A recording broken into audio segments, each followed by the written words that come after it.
It's time for Hey Coach and the Kalen DeBoer Show, live from Baumhauer's Victory Grill in Tuscaloosa on the Crimson Tide Sports Network from Learfield. Let's get out of here again. Alabama wins it. Hey Coach and the Kalen DeBoer Show is presented by Alfa Insurance. You do your thing. We've got you covered. Also brought to you by Ford. Visit your local Ford dealer. Proud sponsor of the Crimson Tide.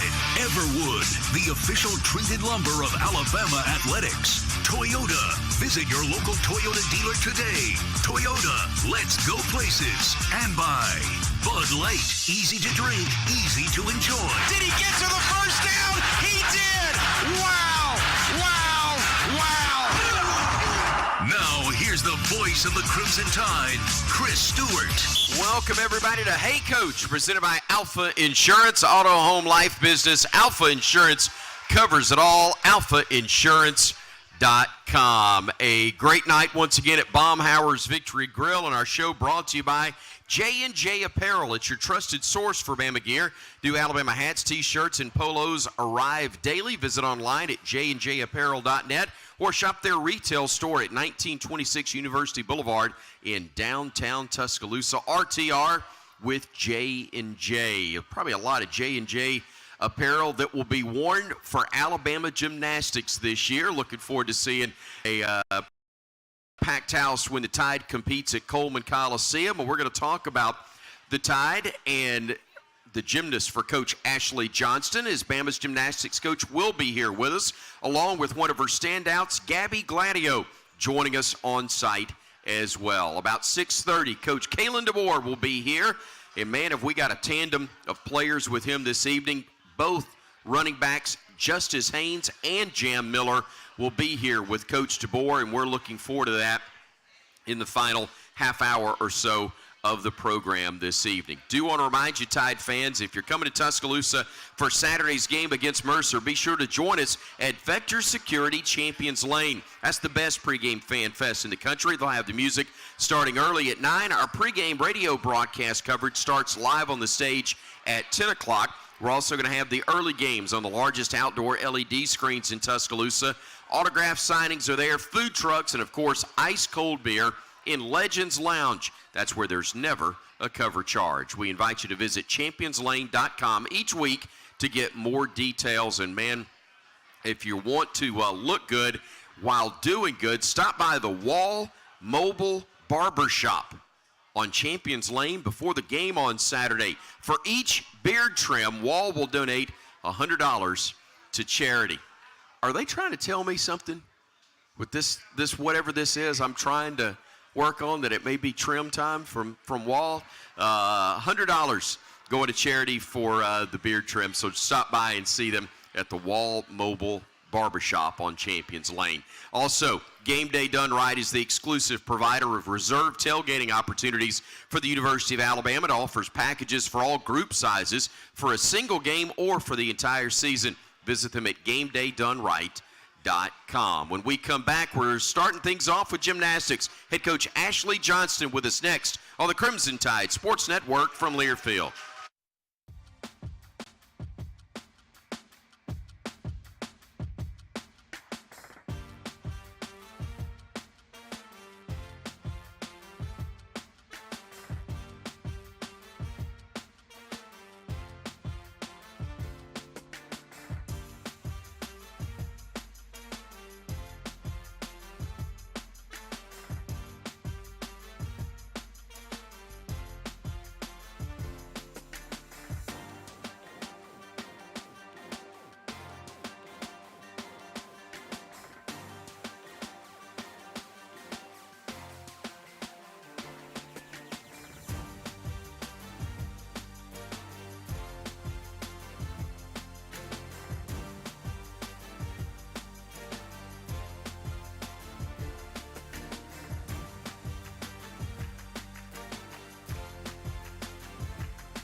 Welcome back to Hey Coach. It's presented by Alfa Insurance. The McCurry Van and Car Rental Hotline is going to be open a little later, 877-202-BAMA if you want to be a part of Hey Coach. And we are so glad to start things off with the head coach of the Alabama Crimson Tide Gymnastics team, Ashley Johnson, and also Gabby Gladio from the Crimson Tide squad. Good to see you both. Good to see you too. Thanks for having us. All right. So we're getting closer. We've already had Ghosts and Goblins, which signals that we're not too far from getting things going. It's the most wonderful time of the year. What can I say? Forget Christmas. Ghosts and Goblins, we got it covered. Gymnastics starting up. That's the most wonderful time of the year. It is. You know, this group has been preparing. They've been working really hard. It's been fun. You know, I'm on year 3 now of being here. Gosh, we're the same year. We're both juniors, Gabby. It's amazing.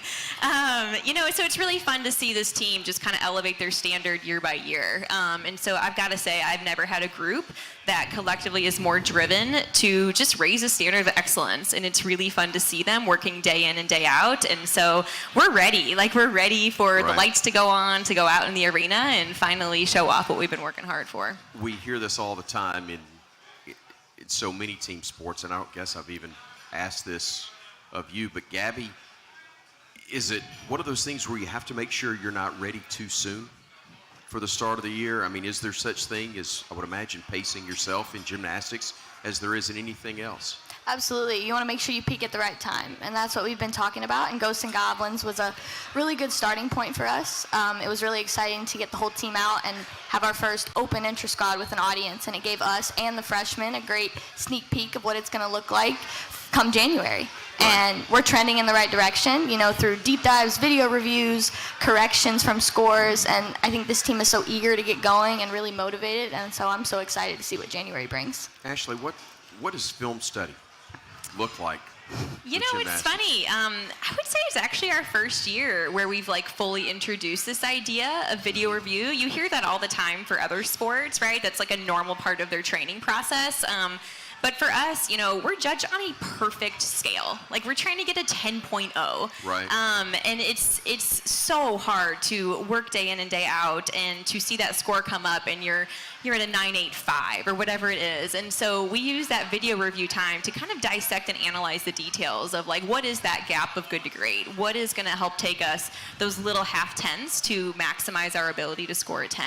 And so this year we put a lot more focus on that. I judge as well. A lot of people don't know that, but I like to call it my side job in the summer. I judge for our developmental level, kind of the Olympic track process. And so, you know, the team always knows when I come back from a judging event because I have an ultra aware eye of every little detail. And so I think we've really tried to use that to our benefit this year and take the team through, what are the deductions? What are they looking for? What are those things that bigger than anybody? And even if it's not an actual deduction that's in a rule book, how can we still go above and beyond to do things better than any other team in the country and be undeniable? And that's what this team has stated as one of their missions, is they want to be an undeniable team out on the floor where they leave nothing to chance and eliminate the question marks. Gabby, is that one of the toughest challenges of your sport? In football, you score more points than the other team, you win. Baseball, basketball, and obviously it's that way in gymnastics, but you don't have anybody judging in basketball whether, well, I guess you do have referees say whether you're behind the line or not, but really and truly it is different because while there are supposed to be certain metrics involved and things of that nature, it's really subjective in terms of how it's judged. Absolutely, and we strive for perfection. You know, perfection's a perfect 10, and I think it really is an advantage when we do that video review, because when you hear a correction, sometimes you don't know where it is or what exactly it looks like, but when you're able to see that, it's really easy to change it and to find the right way to do something. How often do you, especially having judged, questioned a ruling, and at the same time, you know, what is the process? Is there one for a review now because of so many of the meets being broadcast on television? Do you have the same system that you would in another sport where certain things are reviewable? Yeah, we do have a video review process. We have inquiries in place where if there is a question mark in terms of what a decision was in that moment, then we're able to kind of bring that forward and fight our case. And so I think that's where like it is really helpful to kind of come from a judging background where I do kind of understand how they work in kind of interpreting the different rules at play. But I love that Gabby brought up this like striving for perfection because it really is such a brutal balance. Greatness really lies in the extremes, and we talk about that all the time of, you've got to be really extreme in striving for this perfect mark, but at the same time balance it with a fulfilling, playful energy and staying invested in the process. And so we talk about progress, not perfection. And while we are striving for a perfect score, we have to stay rooted in the progress of it. And I think that's what I really respect about our team is they are a group of just relentless fighters that want to be the best of the best that they can be. And at times we almost have to highlight even more the importance of being joyful and finding fulfillment in the little things and celebrating the small wins along the way.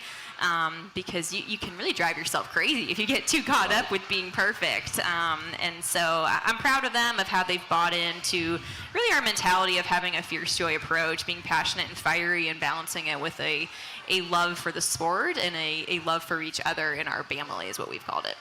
Ashley Johnson, the head coach of the Crimson Tide, and one of her gymnasts, Gabby Gladio, joining us here at Baumhauer's Victory Grill. And when the weather turns cool, it's chili season at Baumhauer's Victory Grill. Their signature BB's homemade chili is packed with plenty of flavor, love, hearty beef tips, a splash of draft beer, and topped with fresh hand-cut toppings. Served all day, every day. Grab a cup or a bowl at your favorite location of Baumhauer's Victory Grill today. We are at the one that you're quite familiar with, next to the Hampton Inn and on Harper Lee Drive. It's here in Tuscaloosa on the Crimson Tide Sports Network from Learfield.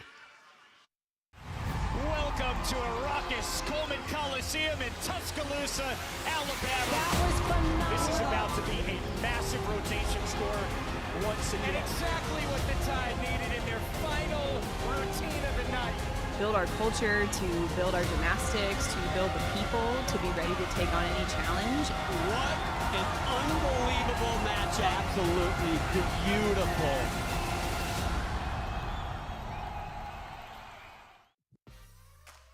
Hey Tide fans, this week at Alabama is presented by UA Online, where we proudly support the military, including special tuition grants for undergrads. Alabama men's basketball is booked and busy. The Tide heads to Birmingham for the CM Newton Classic on November 20th. Make sure you grab your tickets before they are sold out. The Tide returns to Foster Auditorium for a weekend full of matchups with Bama Salute Night against Mississippi State on Friday, November 15th at 6 p.m. and again on Sunday, November 17th at noon against the reigning national champs, the Texas Longhorns. Make sure you don't miss out on that. Double the fun and double the Alabama women's basketball. The Tide has 2 games this week at Coleman Coliseum, starting at 6 p.m. on Wednesday against Norfolk State and again on Thursday against Alcorn State at 6 p.m. The first 500 fans will get a free Rubik's Cube at Thursday's game for a Thursday throwback. Alabama football is back at home November 16th to host Mercer for the Bama Salute game with a 1 p.m. kickoff. Students, make sure you sign up for Crimson Chaos so that you can be a part of Tide Sports all season long. You can join through your MyBama account. Sign up today. That's it for what's happening this week at Alabama, presented by UA Online, where you can earn a top-notch bachelor's, master's, or doctoral degree tailored to you in social work. Thanks for watching, and we'll be back here next week. Roll Tide.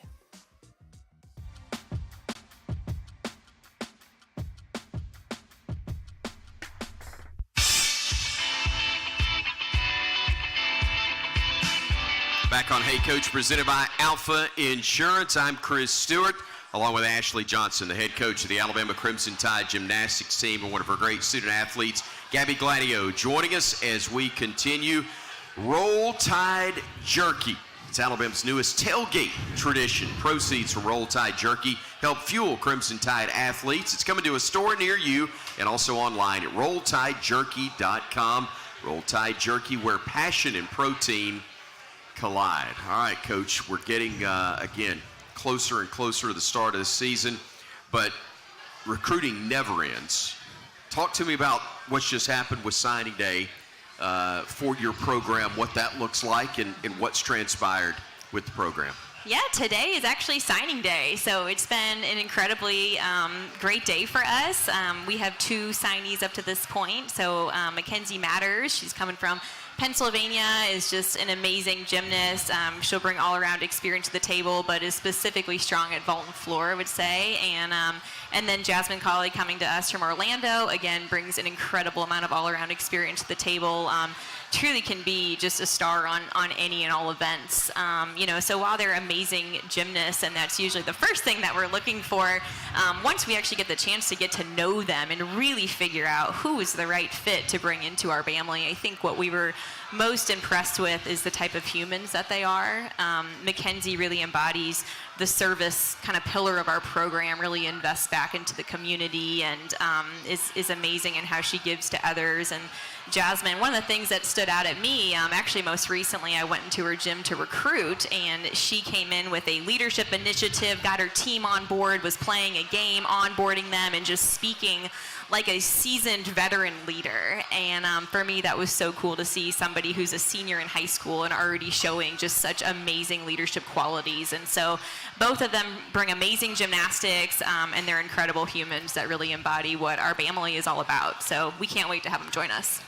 You really emphasize, and I know it's kind of the legacy of the program going back to when it started, and Sarah, and putting it on the national stage, but also being in the forefront within the community from a service standpoint. Be the Change is something that really is the initiative that you've got going, and I'd love for you to explain what that is, and then Gabby, I'd love for you to talk about what that means for you as student athletes.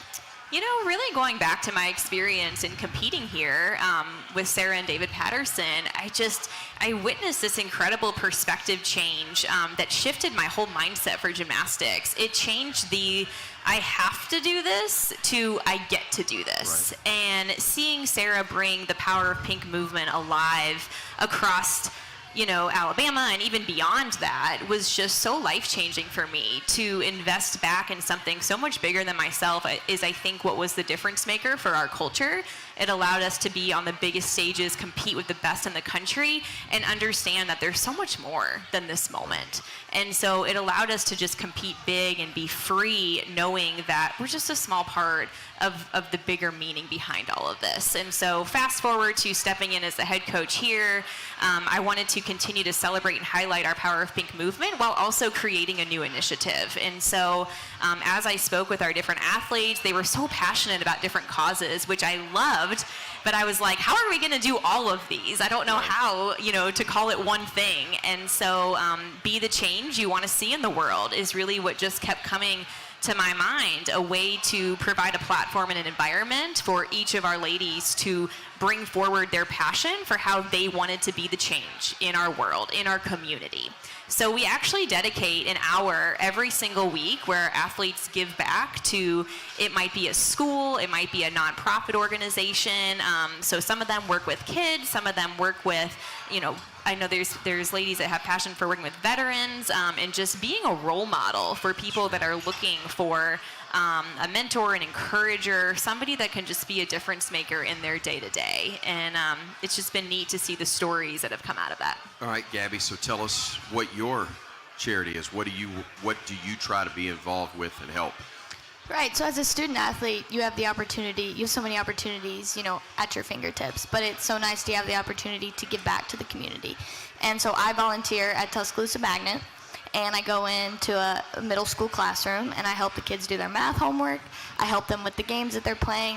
The last week I went, they were actually working on science fair projects, and so they were practicing presenting to me and showing me all their experiments, and it was really cool to just talk with them and inspire, like Ashley said, the next generation and really make a difference. That's fantastic.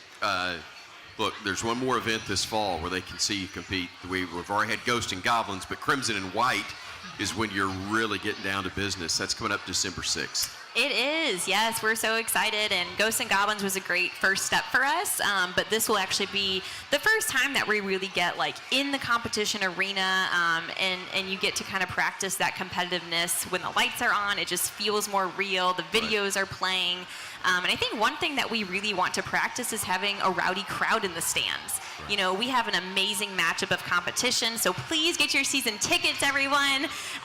You know, but we have the best of the best competition coming in. You know, Oklahoma, Florida, LSU, Auburn. I mean, some amazing matchups. And so we want to practice competing with a rowdy crowd, and that starts at our preview meet at Crimson and White. So we hope everybody can be there and just help our ladies. We have 6 new freshmen, and they are a competitive, fiery bunch, and they're excited to practice competing. And so that will be a great first opportunity to do that. All the information for Alabama Gymnastics available online at rolltide.com. Coach Ashley Johnston, Gabby Gladio, great to see you both. We Great really to see do you appreciate too. you. Thank you so much. All right. Roll Tide. Roll Tide. Indeed. We're coming back. We got more from Baumhauer's Victory Grill in just a moment of the Crimson Tide Sports Network from Learfield. Welcome to a raucous Coleman Coliseum in Tuscaloosa, Alabama. That was phenomenal. This is about to be a massive rotation score once again. And exactly what the Tide needed in their final routine of the night. Build our culture, to build our gymnastics, to build the people, to be ready to take on any challenge. What an unbelievable match. Absolutely beautiful. Roll Tide, roll, the Alabama Crimson Tide. Cunningham again. Shot good, and she's fouled. There she goes, and there's Barker. Timmons there, setting her team up. Possibly the dagger for Alabama. Right to the rim. Got it.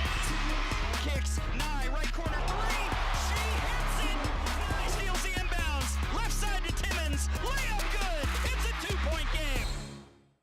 Timmons, better defender in the air yet again. Timmons right to the rim. Got it.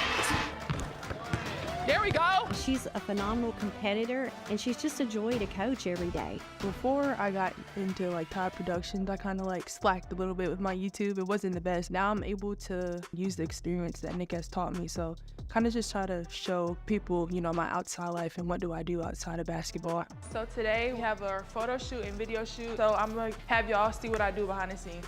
Her voice means so much to me, means so much to the team, because she truly cares about everybody and their individual success. She truly cares about the team's success. She's a team player 100%. I think it's big because, you know, a lot of people look at, you know, just basketball sometimes, and I want people to know that our girls can do way more than basketball.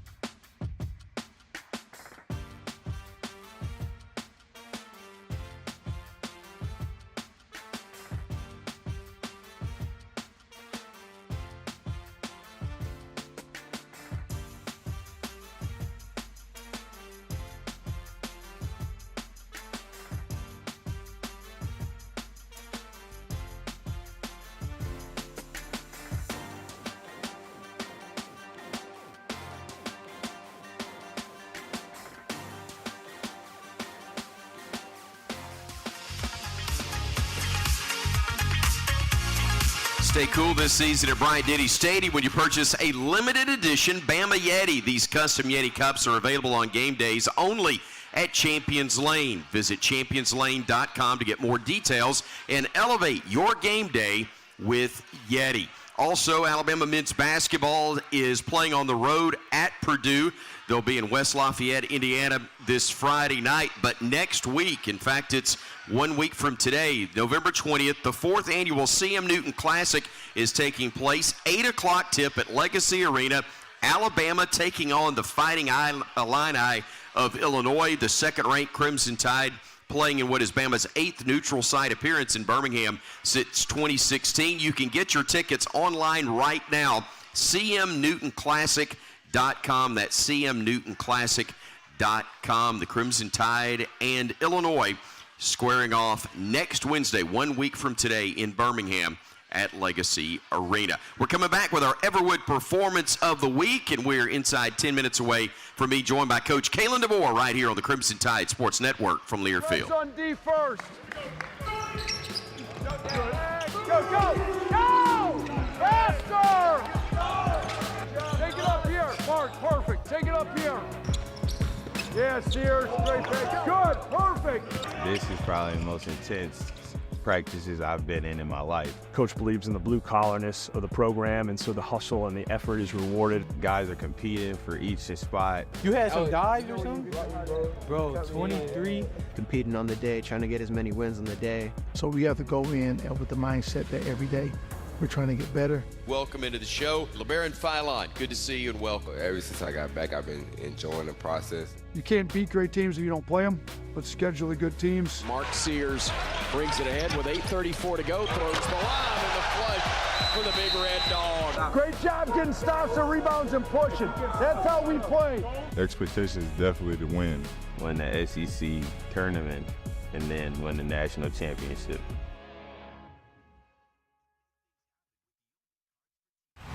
Welcome to a raucous Coleman Coliseum in Tuscaloosa, Alabama. That was phenomenal. This is about to be a massive rotation score once again. And exactly what the Tide needed in their final routine of the night. Build our culture, to build our gymnastics, to build the people, to be ready to take on any challenge. What an unbelievable match. Absolutely beautiful.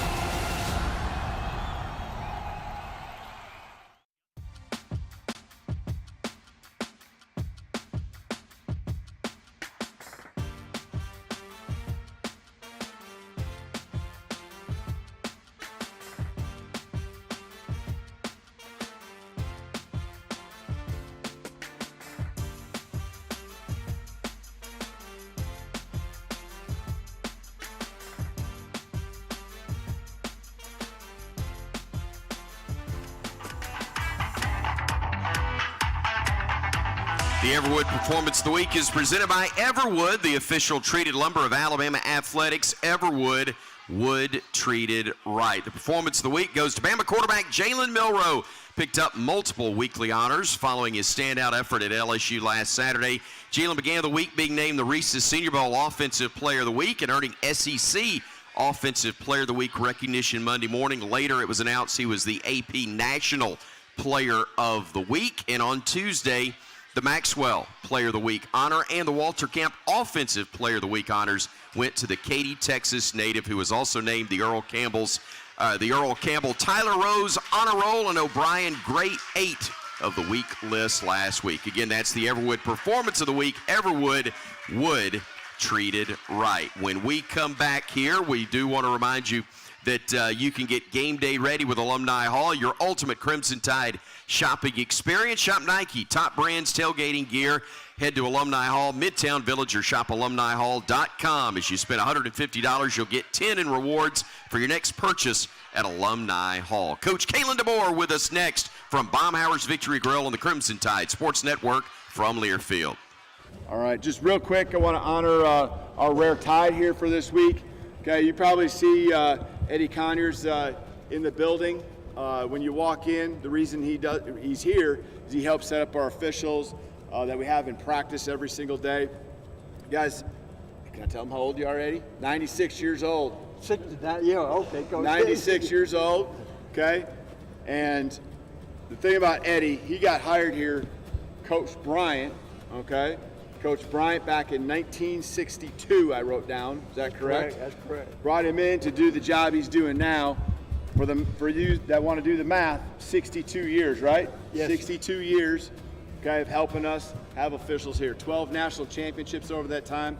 Pretty special guy when it comes to what he's accomplished, the commitment he has had to this program, and we appreciate it. So let's give him a round of applause. Thank you.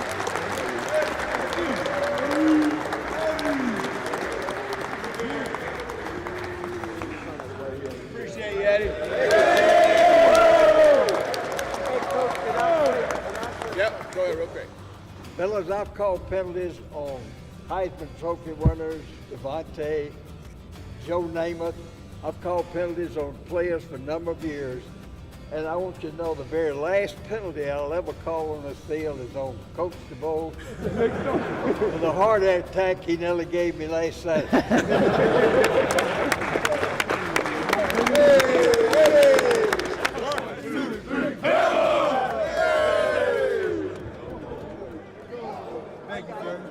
Three.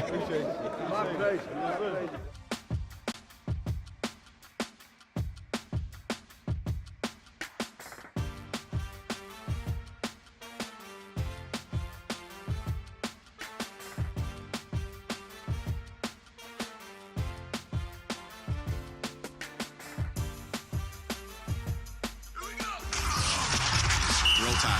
Live from Baumhauer's Victory Grill in Tuscaloosa, this is the Kalen DeBoer Show, presented by Alfa Insurance. You do your thing. We've got you covered. Now with head coach Kalen DeBoer, here's Chris Stewart. Welcome once again, everybody, to Baumhauer's Victory Grill as we begin the Kalen DeBoer Show, joined now by the head coach of the Alabama Crimson Tide. Man, it's amazing how much more enjoyable these shows are on a Wednesday after a great Saturday, and it was terrific, Coach, down to the Bayou. Yeah, it was. It's crazy when you're a coach. You don't even I can't even remember a lot about the game already. You already moved on to the next one, and we're so focused on the game plan and just all the things that are going to come our way Saturday. But yeah, it was a great Saturday for us last weekend, and proud of the guys, and they continue to fight and continue to get better. Just the reps. The togetherness continues to improve, and so yeah, it was a great night. Yeah, I was going to say, if you don't remember, let me remind you, you scored early and often, and it was nice, and you didn't let them do very much. What did you like most, really, about the way your team played last weekend? That they continued to execute, and we talk about it in terms of separating yourselves, having a kind of a killer instinct, and you always think of that, okay, it's a mindset, right? But the mindset is that you just continue to stay focused and locked in on the next play, and the scoreboard really doesn't mean anything and all that kind of stuff. You just keep playing until the game's over. But there's an execution piece to that, right? That matters. That matters, and that's what helps you separate yourself and helps you continue to go make the next play. And it just seemed like, we're getting to the point now where maybe if a play doesn't go our way, I think about the fourth down stop. We had very few plays that, we came up short offensively, but we got stopped on fourth down. Boom, the next play, the defense gets a takeaway, and then the offense goes right down the field and scores a touchdown. And so, just that team football. We flipped the field when we needed to at times, just putting drives together, kept our defense off the field. And we're explosive at times as well. So we had a little bit of everything, but the main thing is that we executed just play after play after play. You mentioned defense, and 3 weeks ago in the previous game, you had a shutout against Mizzou. You almost had, from a touchdown standpoint, a shutout as well. They had 2 field goals, obviously, in the first half, but they don't score a touchdown until there's 11, 12 seconds left, something like that. What do you say about what they've done? Yeah, they've done a great job. Kind of developing the mindset that 1 yard is too many, and that's there's again, I go back to repetitions and guys in practice, and it doesn't just happen on Saturdays; it happens throughout the course of the week. And we've had some continuity now again the last couple of weeks with guys practicing and guys that practice together, also playing on the field at the same time. And so that's carried over to where the execution's been better. And then it also there's a piece to it to where the offense has done a good job of not putting the defense in as many tough spots. And in the Missouri game, the field position was heavily in their favor, Missouri's favor. And we did finally get the field flipped between special teams and offense, and then that's when it was over. But the defense held their own, then the offense got going. In this game, the defense from start to finish, harassed the quarterback and got the takeaways. I think we've had 6 in the last 2 games and maybe 10 in the last 3. Right.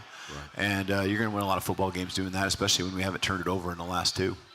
Really excited that we're going to get a chance to visit with Justice Haynes and Jam Miller tonight. They're going to be on the show with us in just a little bit, Coach. But your running game, in addition to those 2 guys, was big. And I say that, obviously, the 190 yards running or whatever it was for Jalen in the ball game. But you had some other plays with Kendrick Law that may technically, I guess, go as passes because they are forward flips, but they're behind the line of scrimmage.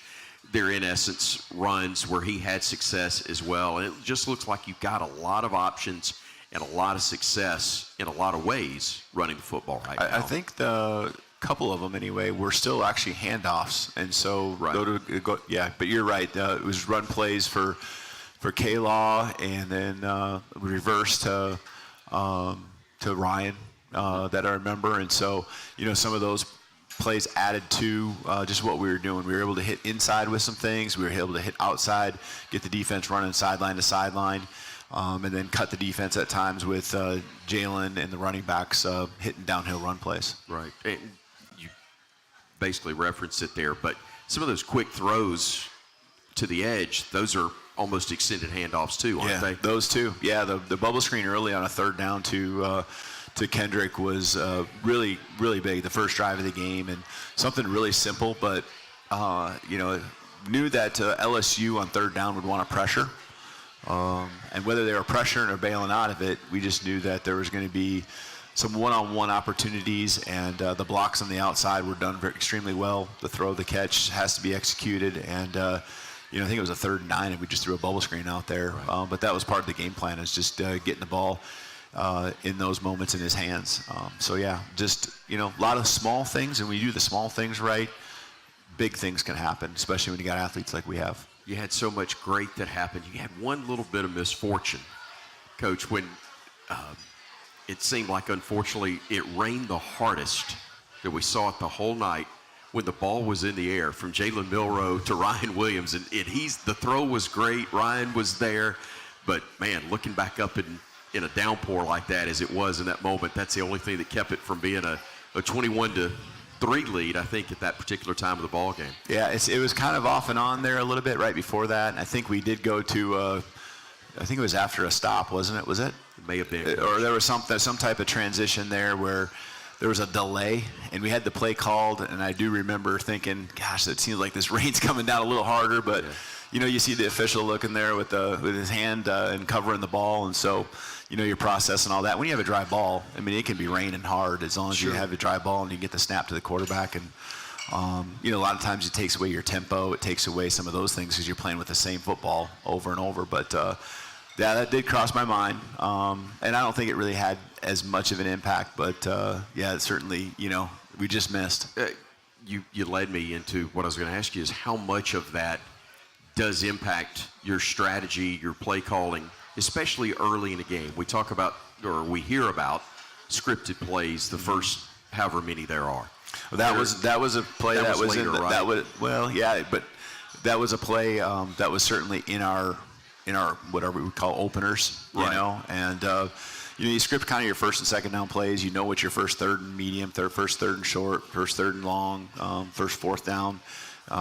You know what your red zone calls are going to be when you get to certain spots, or what the philosophy is going to be. But that was one of the scripted plays, that you really wanted to go with and try to push the ball on the field. Felt good that we'd have some protection there too. So, we just missed, and we got the matchup we wanted with Ryan, going one-on-one. I think when it comes to the weather, as you're asking, I think it depends on, is the field affected?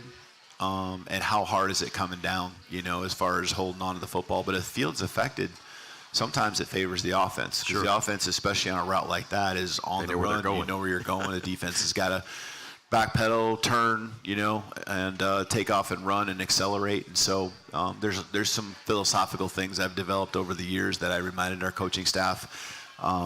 And I didn't really feel like the field was going to get to that point, so it probably wasn't going to affect us as much as people probably think. Talk to me about momentum for your team. We're hard to believe. I mean, you're heading to the final stretch of the regular season. You got 3 games left for the regular season, and what we hope and certainly looks like, if things go well, a postseason run that could be a deep one as well, Coach. But certainly it's nice to have momentum on your side. Yeah, the last couple games in particular, just more of our complete games. Always things, kickoff team, we've been so strong in kickoff team all year long. It's been really one of those rock solid, positions or rock solid pieces to our team. And, that was one area where we fell short, from what we normally do. But a lot of the other areas gaining momentum, like you said, and confidence. And that's something that definitely carries over, But you're only as good as your last play. So when we start playing Saturday, we're only as good as that next one. And so, we remind the guys of that in practice. We're only as good as our last practice, the next play, and so the work's being put in right now to make sure we can go dominate and do what we've done the last couple of weeks on Saturday. I'd be remiss if I didn't ask you about Jalen, just in general. Man, special to watch. Yeah, he just did a good job of, we talked about the distributing the ball to Kendrick. Made a nice throw in the first third down to Ryan. Used his feet, threw on the run. Ryan's tucked along the sideline. That's not an easy throw. I don't know how far the ball was in the air, but it had to have been probably 25 yards when you take where he was at to where the ball was caught. And, there were some third down conversions too. I think about a little, we call it Texas route to jam, on a third down when we were in their territory, just hitting them right in stride. And that hitting guys on stride, and he was one in the red zone too. Hitting guys on stride is the difference between sometimes a first down and coming up a yard short, or a touchdown or a yard short. And so he did a nice job just making the simple things simple. And then, you're gonna hit and miss some of those longer balls like we're talking about with Ryan. Any quarterback, that's gonna happen. Sure. So, but just I think the ones that were the fundamental ones, the easier ones to complete, he did a nice job. And obviously carrying the football, thing I love about it, he's continued to really focus on ball security and things like that. He's come a long way in a lot of those fundamental areas. Our first question of the night is brought to you by Alabama 811. Help prevent injuries, outages, and loss of life. Call 811 or visit al811.com before you dig. It's free, it's simple, it's the law, and it's Pee Wee in Grand Bay. That's how we started off. Pee Wee, go ahead, buddy. Hey, Coach, how are you, sir? I'm good. How are you?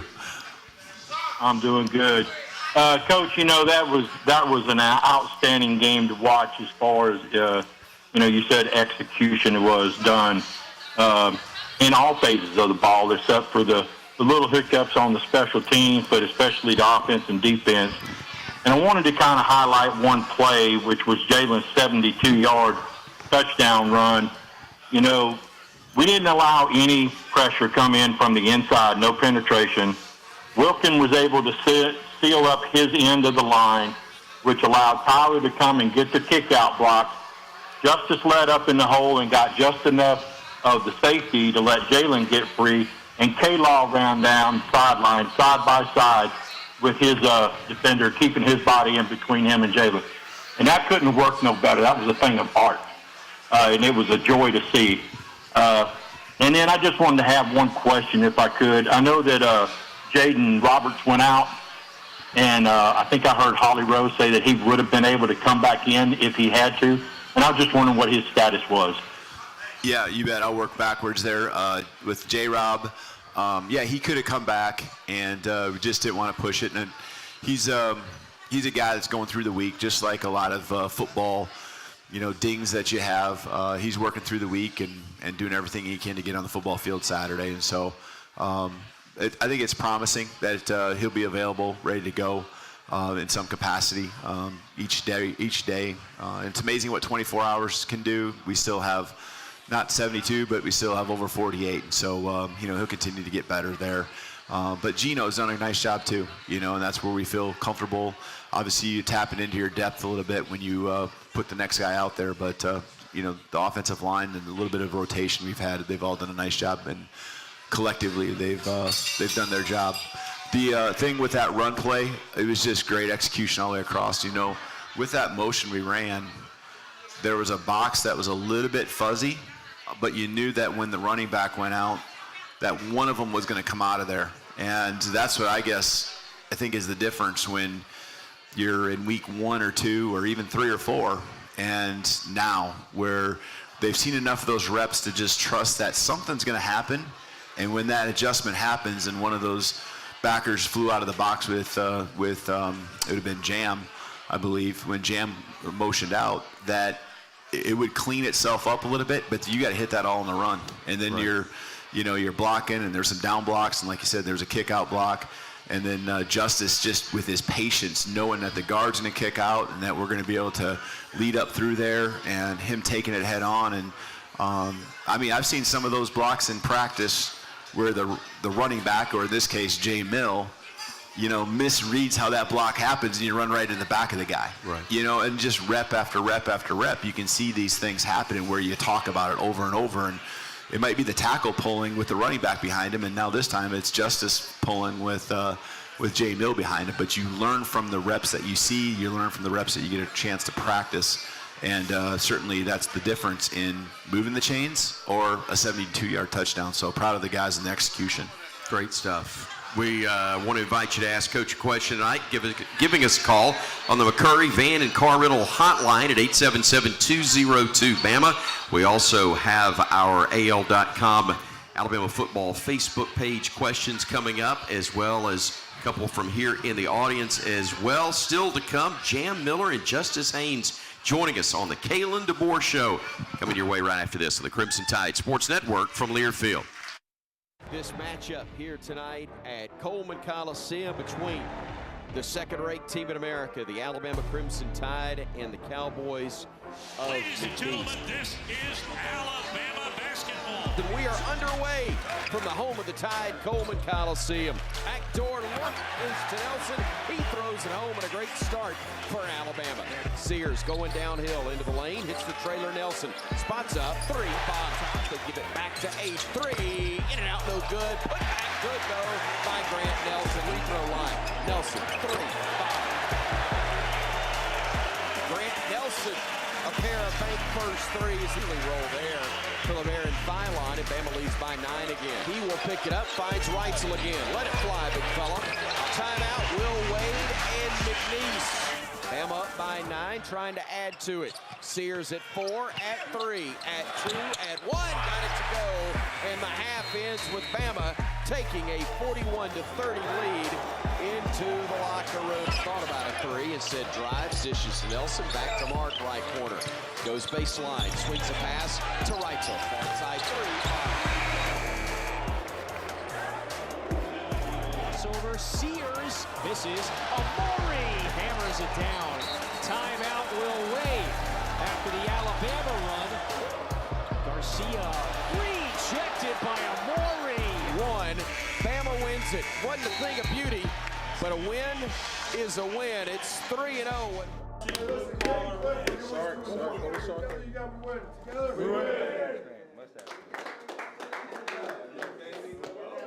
Mustache.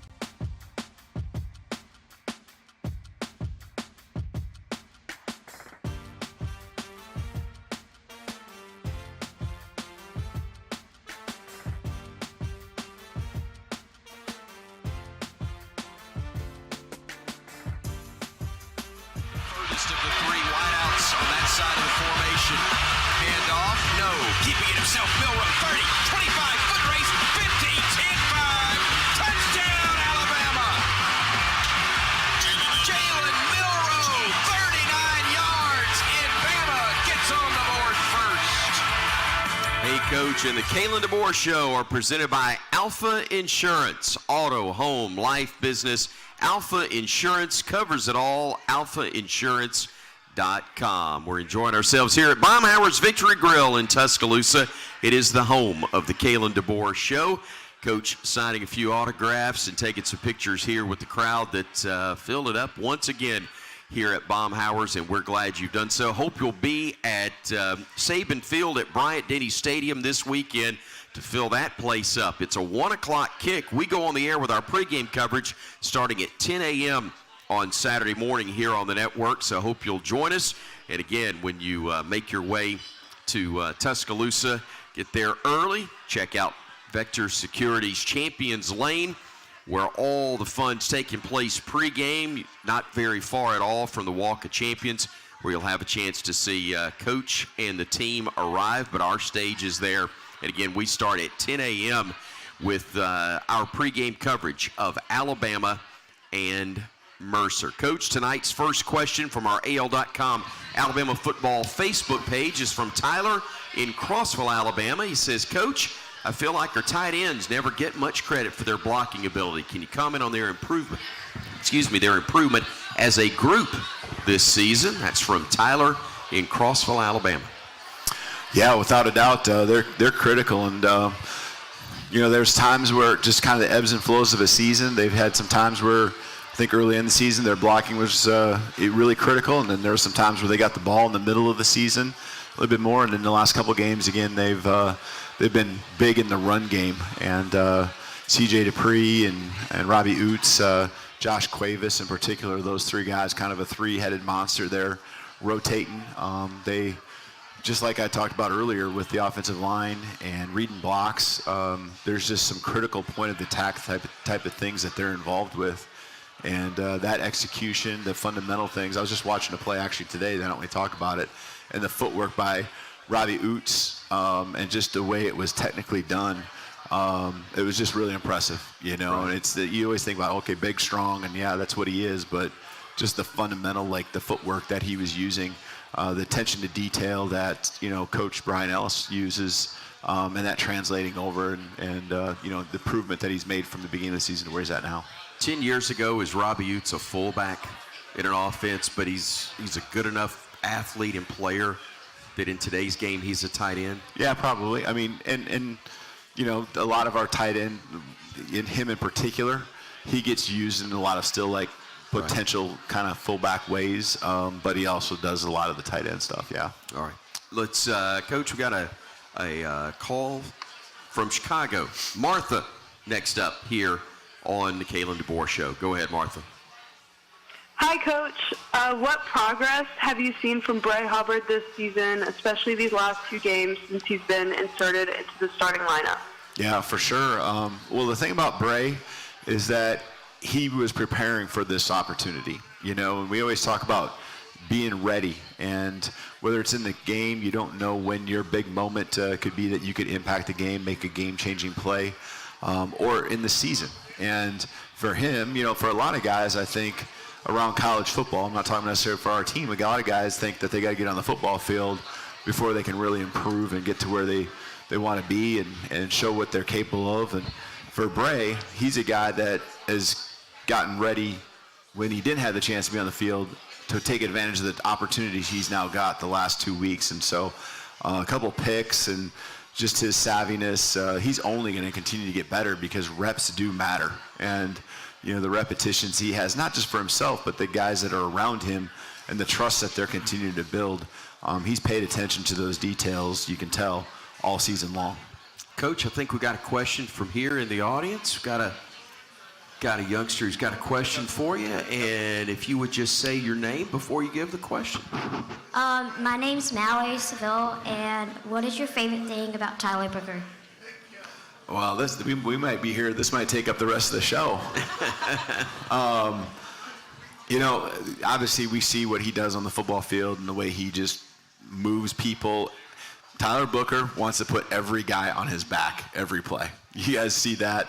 I see it. But I think what you don't see is what I get the opportunity to be around every day in practice, and that's a guy who is relentless, a guy who leads, first takes care of himself, but then he also just is passionate about, you know, our team to the point where he will make sure everyone else is pushed to their maximum as well. So he's beyond a coach on the field, because I think when players can do those type of things and hold other guys accountable like he does, I think it takes on another level. And, you know, just like I think players make a play come to life, I think players also make a team come to life with their accountability, their buy-in, and there's a lot of things that Tyler Booker brings, but besides being fun to be around, he does all those things that I mentioned. He was a guy, coach, in the locker room that really helped. I'm not going to say flip the script, but he was one of those guys you knew you could count on when things weren't exactly where you wanted them to be. He made sure the locker room was taken care of, and that's one of those things that's tough for a coach or a coaching staff to manage.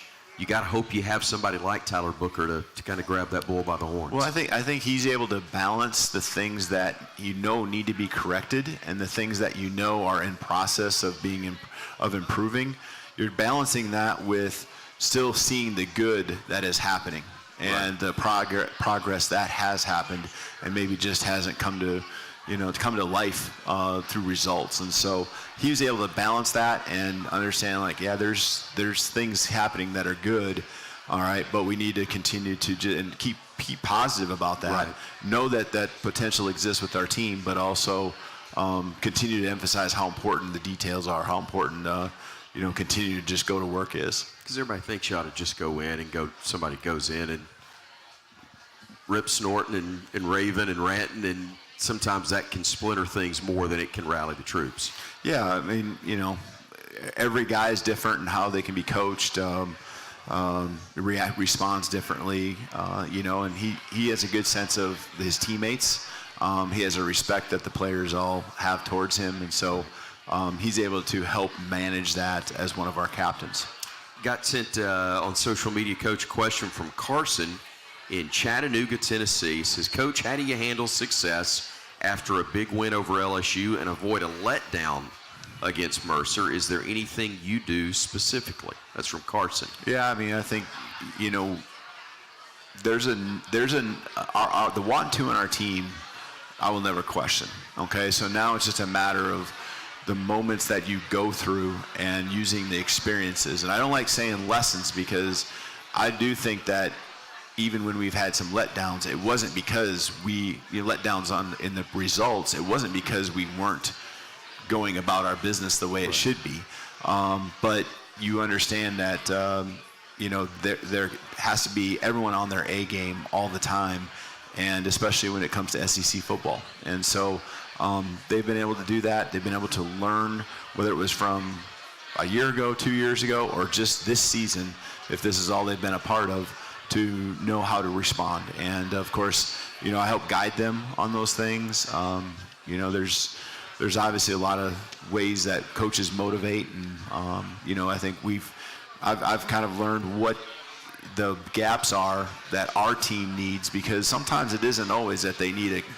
Our guys get pretty amped up. They get pretty fired up. If you came in our locker room, they're one of the most energized, high-end,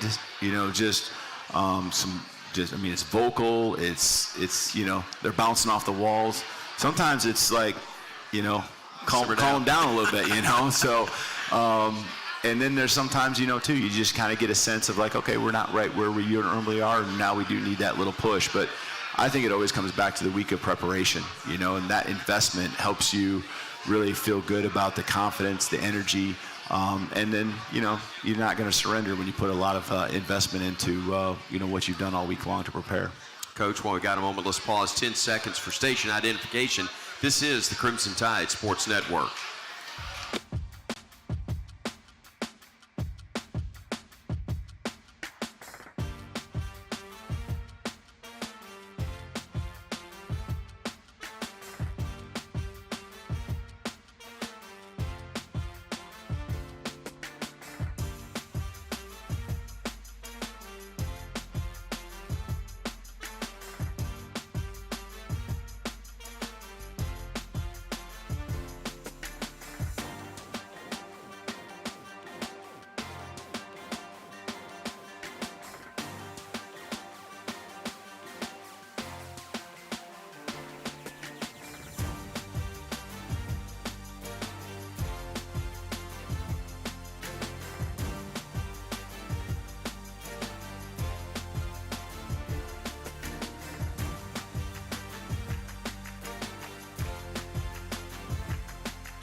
signing a few more autographs, taking a few more pictures. It gives us an opportunity to say hello to two great members of the Crimson Tide roster. To my immediate right, Jam Miller, and to his right, Justice Haynes. Folks, two of the best you'll find. Guys, good to see you both. Good to see you. Glad to be here. I'm gonna take care of this on air real quick. Move that one cord out of your way, and guys, let's tell me this part of it. You're two of the best around. You're not always on the. You're not often on the field together at the same time. How do you complement each other? How do you work making each other better every day?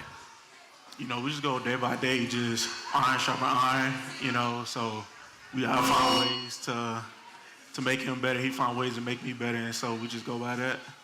Yeah, to compliment off what he said, just iron sharpens iron. But it's, you know, our room as a whole. I think that our room as a whole is very special. You know, we're more than just brothers on the football field. We're brothers outside of practice. You know, we go and hang out. We go do things together to build that camaraderie. And we all cheering for each other, but at the same time, we all know, you know, we're competing, but we all love each other at the same time. Coach, love getting you to, in this kind of first bit, talk about the young men that you bring here with us and some thoughts on both Jam and Justice. Yeah, you bet. I got a lot to say, but I'm going to keep it short because I want you to hear from them. But the thing that they're saying is so true. More than maybe any other combination of running backs that I've ever had, they have a relationship, and it's not just these two, it's the leadership they have for even the rest of the room, where they can coach someone up, and if there's a mistake that happens on the football field at that position, they all take it to heart, you know, and so they get it corrected, and when one guy corrects another, they only know it's for the betterment of themselves and the team, and it's really a unique situation, and Coach Gillespie's done an amazing job really fostering that environment in that room to where there's high expectations, and they go out and produce, and you know, it's just these guys are not just great football players, but they're special people. They're a big part of why, you know, I feel like our culture is what it is. Guys, talk to me about when you got the news that Coach Gillespie was going to stay and be a part of the staff. You know, you didn't have the relationship with Coach DeBoer, but you knew Coach G very well. And I've got to think that was a huge comfort to you both to know that he was going to still be in place here at the University of Alabama. It was good that he announced that he was staying, you know, because, you know, not only us being here, but he actually know how our playing style is. You know, if like a new running back coach came in, you know, it'd probably take him a little minute to actually figure out who we are and how our playing style is. So with him staying, you know, it gives Coach DeBoer, you know, a great feeling of what each back is good at and what needs to be worked on. I think definitely it was the greatest thing ever, you know, when I got that call that, you know, G was going to stay, because I knew when G recruited me here, he told me, I'm going to develop you as a man and a football player. So that's very important to me, you know.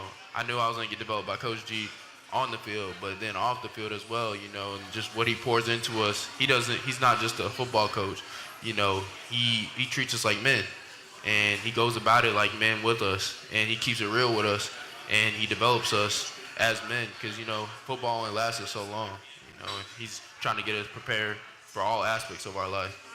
Coach DeBoer, with all the success you've had with offenses, especially though in the passing game, that's maybe what people identify you with, but knowing how important the run game is to you, I would imagine when you popped on the film, it was pretty nice to see that you had these two guys available in the backfield. Well, and the thing about them is that if we really broke down the details, we could say this guy does this really well and, you know, things like that. But what it really comes down to is that they have strengths across the board. They run the ball, they're explosive, they're physical, inside, outside. And then the other part that you're getting to is it doesn't matter who's out there for pass protection, pass routes. You know, you've seen each of them convert down inside, running some tailback option routes over the last 3 games. Both of them really running the same plays. And so, you know, sometimes you put in a game plan, and let's use tight ends, take it away from these guys, but you put in for tight ends, and all of a sudden one guy gets hurt, and that game plan's kind of shot, you know. And for these guys, they're so diverse at a high level with all these things to where you don't worry about that. We got a room full of people that if I ask the question, went around and asked them, who's your favorite Alabama running back? They're going to go back to names that, Coach, you may not have even heard of. I mean, that's the history of Alabama at that position and how long that history is. I want to know from these guys, and we'll start with you, Justice, what it means to you to be at a place that not only has had great teams, but has had so many great players at that position over the years. Definitely a true blessing, a blessing from God just to be able to be in the position I am right now. Definitely don't ever want to take that for granted. We talk about that all the time in our room. Even with Coach G, we point at that wall, the guys behind on that wall, the Josh Jacobs, the Najee Harrises, the Mark Ingrams, the Trent Richardsons, the Eddie Lacy's, the greats that have came through here that established that room. And, every day when we go out to that practice field, we got to find a way to go establish ourselves to say a couple years from now, hey, we want to be like them too. Jam, it's kind of tough to get your name on that wall when considering there's so many great ones that have been there. Just to piggyback off what Justice said, it's actually an honor to be at the University of Alabama. Not too many people get the chance to come here and, be a part of this program. So we got to take every chance we get on the field for granted, So we just got to go out there day by day and just be our best. All right, Coach, we got one for you. It's our second question from the AL.com Alabama Football Facebook page. It's from Donna in Katy, Texas. Familiar place. Hey, Coach, with season-ending injuries to a couple of key defensive players, who are some reserves that have really stepped up to fill important roles? And Donna says they're so proud of the team and Roll Tide. Yeah, well, I think we talked about Bray, and Bray's really stepped up. And there's been enough kind of dings and injuries. I know we're talking about the season-ending ones, but there's been a lot of depth that early on in the season when we were rotating a lot of players has really been important for us to have this success that we're having now. And so I don't think it's one individual. I think it's a lot of different guys that are just ready to go because they have those reps. And Bray obviously took Keon's spot. And I think at the Wolf position, with Q, there's a number of guys that have played there, with Quay and others that we don't even hesitate. Those guys have been out there a lot all year. All right, this segment of the Kalen DeBoer Show is brought to you by Coca-Cola Zero Sugar. Tackle game day with a great taste of Coke Zero Sugar. Is it the best Coke ever? You try and decide. We're coming back with the final word from Coach DeBoer and more of an opportunity to visit with Jam and Justice here on the Crimson Tide Sports Network from Learfield. All right, just real quick, I want to honor our rare Tide here for this week. Okay, you probably see Eddie Conyers in the building. When you walk in, the reason he's here is he helps set up our officials that we have in practice every single day. Check. How old you are, Eddie? 96 years old. 69, yeah, okay. Go 96 years old, okay? And the thing about Eddie, he got hired here, Coach Bryant, okay? Coach Bryant back in 1962, I wrote down. Is that correct? That's correct. Brought him in to do the job he's doing now. For you that want to do the math, 62 years, right? Yes. 62 years, okay, of helping us have officials here. 12 national championships over that time. Pretty special guy when it comes to what he's accomplished, the commitment he has had to this program, and we appreciate it. So let's give him a round of applause. Thank you.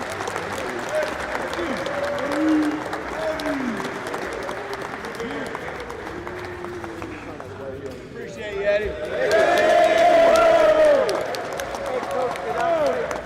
Yep, go ahead real quick. Fellas, I've called penalties on Heisman Trophy winners, Devontae, Joe Namath. I've called penalties on players for a number of years.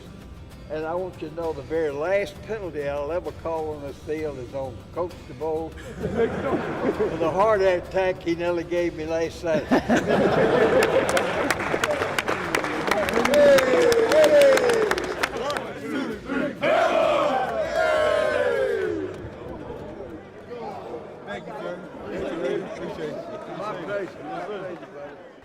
Welcome to a raucous Coleman Coliseum in Tuscaloosa, Alabama. That was phenomenal. This is about to be a massive rotation score.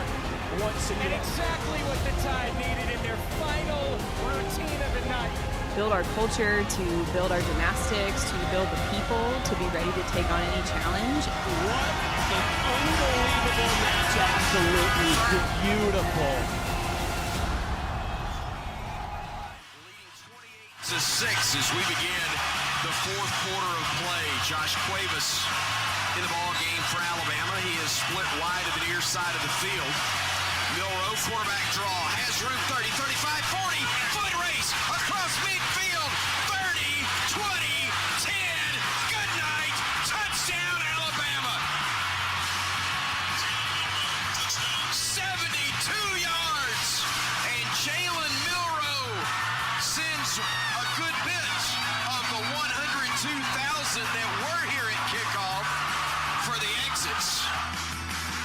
Hey, Coach, and the Kalen DeBoer Show are presented by Alfa Insurance, auto, home, life, business. Alfa Insurance covers it all. You can learn more online at alfainsurance.com. We'll have more with Coach DeBoer in just a few moments, but continuing to visit with Jan Miller and Justice Haynes here at Baumhauer's Victory Grill. All right, I got to know. He's not listening, so y'all can be honest with the answers. Foot race, lining you guys up with Jalen.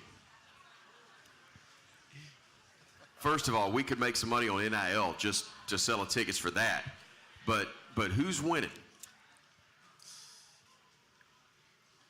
That's a close race. I ain't gonna That's lie. a close race. Jalen's moving. Jalen's moving. Yeah, I know. Jalen's moving. When you watch him, do you almost sometimes forget once he's in the open field that it's a running back? I mean, excuse me, a quarterback. Because to me, he looks size-wise, and obviously his ability to make guys miss too. Mm-hmm. He looks like a running back. Yeah. I say it all the time. But, Bama's got 3 really good running backs.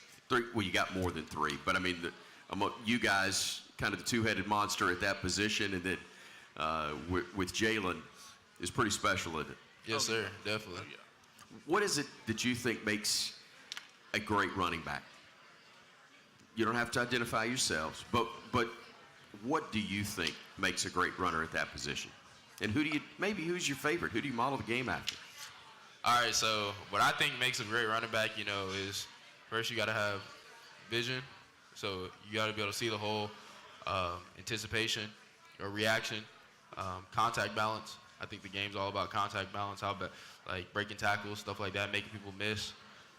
Just being able to do it all, and someone that, I feel like in the league who I look up to who really does that right now is Christian McCaffrey. I know he's been hurt a lot this year, but his past years, what he's been able to do, just being able to run the ball, pass blocking, and as well as receiving. I want to imagine you didn't have to do a whole lot of pass blocking in high school, Jam. Oh, no, not really. My high school, we just hand the ball off and just let me run. That's a good offense, at that level especially. Yeah, so when I came here, it was like a different game aside of football, because then I had to learn how to read the defense, Not only that, but like which way the O-line is going. So it was very different for me once I first got here. Who's your favorite? Who's the guy you look at and go, all right, I'm making a name for myself, but that's a guy that I really ought to watch? Same person that Justice said was Christian McCaffrey. He's a great running back. I've always been watching him. Not only that, I try to take some of his skills that he got on the field and use it and see how I could do and how I could get better as a running back. Coach, when you hear guys talk about somebody who, yeah, he's a really good runner, but does all of those other things as well as Christian McCaffrey does, that's some insight into those 2 young men, isn't it? Yeah, I mean, I see it every day, so it doesn't surprise me. So they're going to sacrifice whatever they need to do. We've talked about some of the plays, whether it's them in protection or them blocking for each other or someone else. They're going to do that, and that's just how unselfish they are. When their opportunities come, I think about the play Justice had, that touchdown run, and he kept those legs turning and was not going to be denied, and that was a hard yard down there. So just whenever they're called upon, they're going to come through. Justice, you had that run a couple of weeks ago, 3 weeks ago maybe, was it Missouri, where the DB thought he had gotten low And bless his heart, he got low all right because you put him in the dirt. It may be underground almost, but is that one of the toughest things for a guy your size is to get lower than the guy that's when you know there's going to be contact like that? I think we work on it all the time in individual drill. Coach G, he does a great job of putting us under the chute, which is able to give our pad level low. Right. You got to have great pad level when you run. We talk about that all the time in the room. So kudos to Coach G because, for instilling that in muscle memory, able to do it in the game. That's about as low as I've ever seen a running back hit someone and stay on their feet and finish a play. I mean, in all honesty, it was really impressive. Because that DB, it would have been understandable if he'd made a business decision, and I guess he was trying to. He just didn't think you were going to get lower or as low as he did. Jam, for you, I know the goal is to run past people, but it's an added plus when you get to run through them and then go by everybody else, isn't it? Oh yeah, most definitely. That's how the game is now. It's always going to be one defender that you got to make miss or, of course, run through them. So you got to do what you got to do just for the team to win. Tell me about the offense that Coach DeBoer runs and what it means for not just running back, but for all you guys on offense, the skill position guys, where you're getting an opportunity to really showcase what you do. It all starts up front, the old linemen. They are big, great physical guys, to move people off the line. And, without them, we probably wouldn't be in the predicament we're in now. So, go up to the old lines, just for them to go out there and do everything they could do, is really great. And not only that, we got great receivers. Of course, we got a great quarterback that could throw the ball down the field and give the receiver the opportunity to go and score. So with just that, it's all becoming a complete team, to go out there and win. Justice, was it an easy adjustment with, I know every system that a coach may have is going to have its own unique nature to it, but was it a tough adjustment early on? No, I don't think it was very tough. It was just learning a new system. But like Jam just said, it all starts up front. It all starts in the trenches. Our O-line, T-Book, just leading that group, does a great job of doing it. Staying on them, setting the tone. It starts with them. And then, J. Mill distributing the ball to everybody. And then also making plays himself. And he does a great job of doing that. Our receivers blocking down the field for us to run, us blocking down the field for receivers, blocking for the receivers going up and getting the ball, being takers, going up and grabbing the ball, being ball dominant. We talk about it all the time, and they do a great job of doing it. Okay, this is the one time each week where we pretend you got free reign, okay? So give me the one thing about Coach DeBoer the guys know that you think maybe nobody else knows, that you guys enjoy. He talks all the time about, man, he says it, I'm kind of boring, I'm just football and family, which I think is great. But give us something besides the playlist at practice, which I know is a lot of it's his when that does take place. I don't think the playlist is mine. I think they know better too. There are aspects of it. I've been there. I know that aspects of it are. I can tell when it's your songs that are on there. Okay. Yep. Give us something. Anything? They know there's still season left. Yeah. We will protect the innocent. How about that? Yeah. Guys, look, it's been really fun to have a chance to visit with you. Coach, if you could give us a final word on this one tonight. The final word, as always on our show, presented by Mercedes-Benz, where the vehicles are all electric and the feeling is all Mercedes. Give us a thought before we head to the game on Saturday against Mercer. Yeah, you bet. You're only as good as your last game, and the next one is going to be right in front of us here in just a couple days. And these guys, know that we got to continue to take the steps. And as good as last week was, it just is something that we going to continue to use to learn from, build on, and it does give you some level of confidence and momentum. And these guys right here are a major part of that in a lot of different ways, as we've mentioned. So looking forward to continue to prepare the rest of the week and be ready to go to get after the next opponent, being Mercer, which is a very good football team. Coach, appreciate you so much. Justice, Jam, really appreciate you guys as well. A lot of fun tonight. Appreciate you, and roll tide. Roll Tide. Jam Miller, Justice Haynes, and of course, Coach Kalen DeBoer. We're back to wrap it up on the Kalen DeBoer Show right after this on the Crimson Tide Sports Network from Learfield.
News is good tonight for a couple of reasons. First off, we're getting some beneficial rain tonight across Alabama. More good news, the rain will be gone by tomorrow evening and the weather looking absolutely gorgeous for the Bama-Mercer game on Saturday as a very dry air mass settles in. We'll see cooler nights. Some of the colder pockets could be in the 30s early Saturday morning. But for the ball game, the sky will be bright and sunny in Tuscaloosa Saturday afternoon. About 70 at kickoff, low 70s by the fourth quarter. Absolutely no chance of rain. That's the game day forecast brought to you by Barkley GMC in Tuscaloosa. Barkley makes it easy.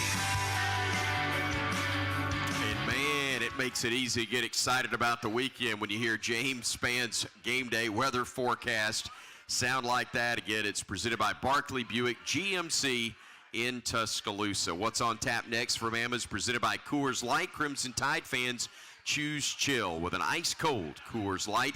As we've been talking about, Bama taking on Coach Mike Jacobs and the FCS number 9 ranked Mercer Bears this Saturday, 1 o'clock, Saban Field at Bryant-Denny Stadium.